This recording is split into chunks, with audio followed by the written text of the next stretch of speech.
Treatment நல்லா இருந்துச்சு. Okay, அதாவது நீங்க இப்போ இவ்வளவு நாள் ஆச்சு இல்லையா? சோ இன்னைக்கு நீங்க காது குத்தி தோடு போட்டிருக்கீங்க. இந்த இந்த இயர்லாப் ட்ரீட்மெண்ட் பண்றதுனால உங்களுக்கு ஏதாவது சைடு எஃபெக்ட்ஸ், அதாவது இச்சிங் இருந்தது, காதுல பயங்கரமான அரிப்பு, தாங்க முடியாத வலி, அந்த மாதிரி ஏதாவது இருந்ததா அப்படின்னு நான் கேக்குறேன் உங்ககிட்ட. அந்த மாதிரி எல்லாம் எதுவும் இல்ல, நார்மலா ட்ரீட்மெண்ட் பண்ணாங்க. அவங்க நீங்க சொன்ன மாதிரியே நான் பாத்துக்கிட்டதுனால அந்த மாதிரி எந்த ப்ராப்ளமும் எனக்கு இல்ல. இல்ல. சோ இது என்ன அப்படின்னா நான் சொன்னதை நீங்க கைட் பண்ணி ஃபாலோ பண்ணிருந்தீங்க.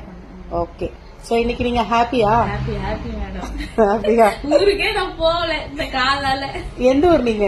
பாண்டிச்சேரி. சரி, அப்புறம் எப்படி சென்னையில மேரேஜ் கிளியர் கார்டு தானே போய் என்கிட்ட சொன்னீங்க? ஆமா, நான் இங்க அங்க இருந்துட்டு அங்க போகலையா? ஓகே, ஊருக்கே போகல, காசு ஃபங்க்ஷன் கூட போகல, இங்கே இருந்துட்டேன் நான். சரி, இப்ப காசு அது சரியாயிருச்சுல்ல, சந்தோஷம் தானே? ஆமா சார். இதுக்கப்புறம் பெரிய தோடெல்லாம் நீங்க போட்டுக்கலாம், சரி. என்னோடலாம் பண்ணிக்கலாம். 2 நாள் கழிச்சு நீங்க உங்க தோடு மாத்திக்கோங்க. Okay okay, thank you. Thank you ma'am.